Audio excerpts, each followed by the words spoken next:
మన భారత్లో reserve bank of India అంటే మీ అందరికీ కూడా తెలిసే ఉంటుంది. అలాగే అమెరికాలో ఫెడరల్ రిజర్వ్ బ్యాంక్ అని అంటారు. మొన్న అమెరికా అధ్యక్షుడు డొనాల్డ్ ట్రంప్ గారు ఈ ఫెడరల్ రిజర్వ్ బ్యాంక్ హెడ్ క్వార్టర్స్కి వెళ్ళాడు. సో వెళ్ళిన వ్యక్తి ఈ ఫెడరల్ రిజర్వ్ బ్యాంక్ యొక్క అధ్యక్షుడు ప్రెసిడెంట్ పోవెల్ అంటారు. ఈయనను కలిశాడు. కలిసినప్పుడు ఏంటి, ఒక 2 కొత్త బిల్డింగ్ల యొక్క రీస్ట్రక్చరింగ్ జరుగుతుంది.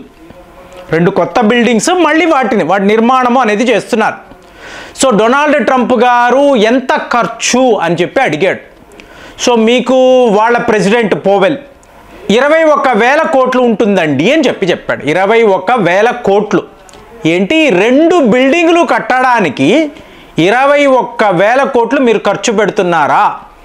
అసలు మీరు ఏం చేస్తున్నారు ఇక్కడ? మిమ్మల్ని ఉద్యోగం నుంచి తీసేస్తే ఎలా ఉంటుంది? పెద్ద పెద్ద హెచ్చరికలు జారీ చేసి ట్రంప్ గారు ఆ హెడ్ క్వార్టర్స్ నుంచి వెనక్కి వచ్చేసాడు. ఇదేమైనా మామూలు విషయమా అంటే, అమెరికాలో ఫెడరల్ బ్యాంకింగ్ వ్యవస్థ మీద ఎవరైనా దృష్టి సారిస్తే వాళ్ళు ప్రాణాలతోనే ఉండరు. మీరు ఇబ్రహాం లింకన్ కాలం నుంచి జాన్ ఎఫ్ కెనడీ నుంచి ఎవరినైనా ప్రపంచంలో ఫెడరల్ బ్యాంకింగ్ వ్యవస్థ దీనిని ఎవరైనా తిట్టినా లేదా దీనికి అపకారం కలిగించాలనుకున్నా, దీని విషయాలలో ఎవరైనా జోక్యము చేసుకున్నా నాకు తెలిసి వాళ్ళు చాలా దారుణంగా హత్యలకు గురి అవ్వడమే మనం చూస్తున్నాం.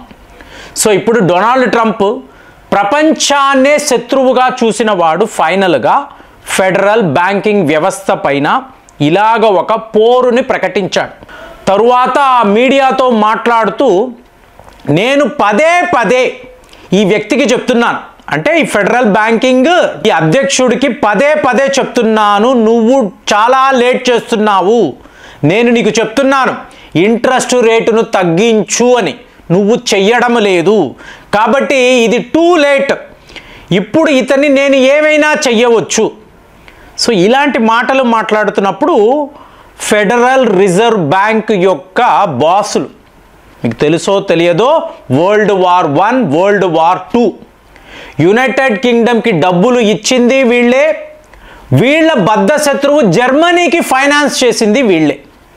అంటే వీళ్ళు ఇద్దరు కొట్టుకుంటున్నారంటే ఇద్దరికి వీళ్ళే ఫైనాన్స్ చేస్తారు. సో వాళ్ళ చేతుల్లోనే ఫెడరల్ బ్యాంకింగ్ వ్యవస్థ ఉంటుంది. ఎప్పుడు ఎవరిని ఇందులోకి రానివ్వరు. సో ఇప్పుడు మీరు అడగొచ్చు, ట్రంప్ గారు అడిగారు కదండి, ఇంట్రెస్ట్ తగ్గించు అన్నారు, తగ్గిస్తే పోయింది కదా. అలా ఉండదండి. ఇప్పుడు మానిటరీ పాలసీ అంటారు, ఫిస్కల్ పాలసీ అంటారు. మానిటరీ పాలసీ అంటే ఏంటి, మీ యొక్క వడ్డీ రేటుని, రీపో రేట్ అంటారు చూసారా, వడ్డీ రేటును మీరు మానిటర్ చేయాలి. ఈ వడ్డీ రేటు అనేది తగ్గింది లేదా పెరిగింది, ప్రజలు అష్ట కష్టాలకు గురి అవుతారు.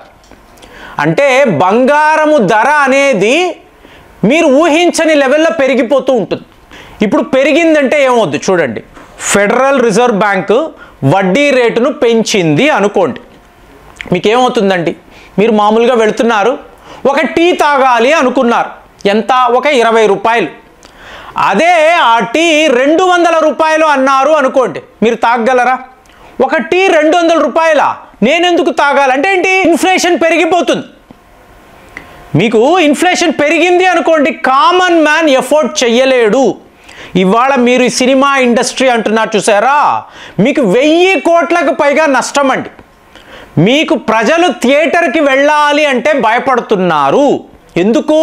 ఒకప్పుడు అది కామన్ మ్యాన్కి అందుబాటులో ఉండిన ఒక వ్యవహారం. ఇవాళ మీరు ఒక సినిమా చూడాలి అంటే పాప్కార్న్కి మాత్రమే 250 రూపాయలు, 300 రూపాయలు ఖర్చు పెట్టాలి. అంటే ఒక వర్గానికి మాత్రమే సినిమా అనేది అందుబాటులో ఉంటుంది.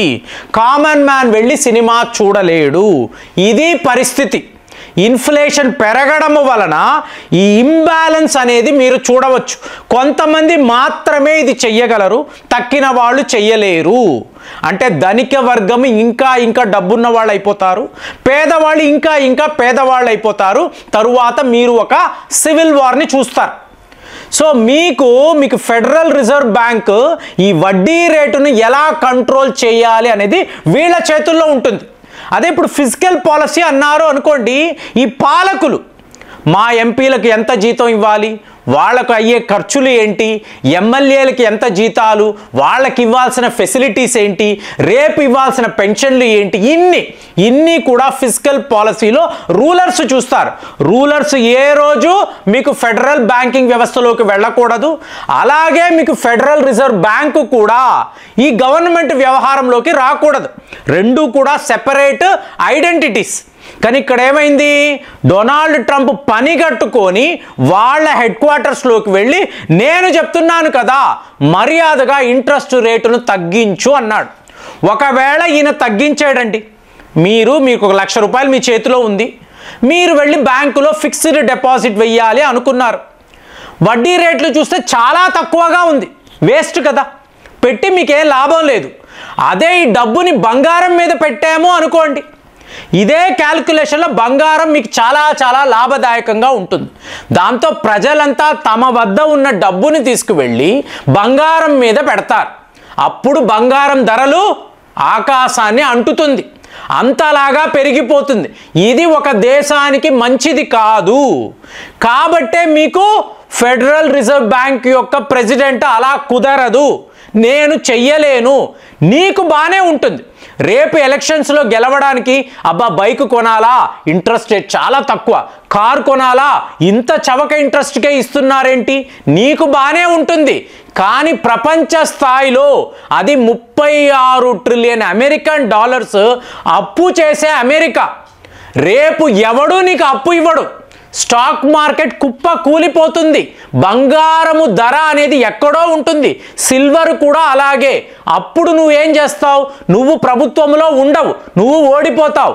కానీ ఇక్కడ ఫెడరల్ రిజర్వ్ బ్యాంక్ ఉంటుంది, అమెరికా ఆర్థిక వ్యవస్థను కాపాడాలి.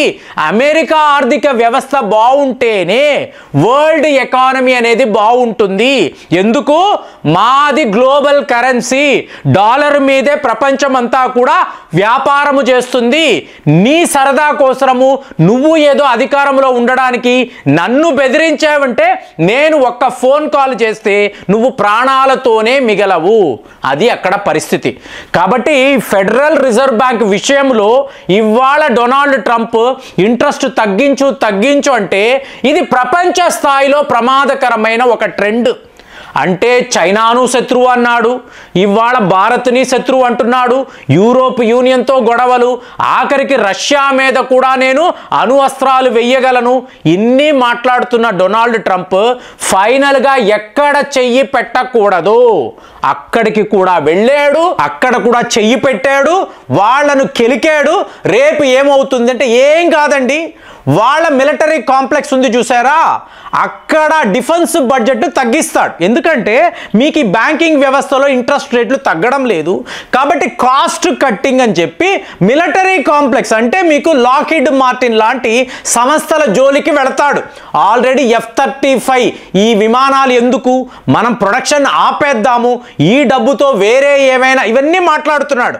అంటే అన్ని వైపులా కూడా డొనాల్డ్ ట్రంప్ ప్రమాదంలో ఉన్నాడు అనేది నాకైతే క్లియర్గా, ఎటు చూసినా కూడా ఇతను సురక్షితమైన ఒక ఎన్విరాన్మెంట్లో లేడు.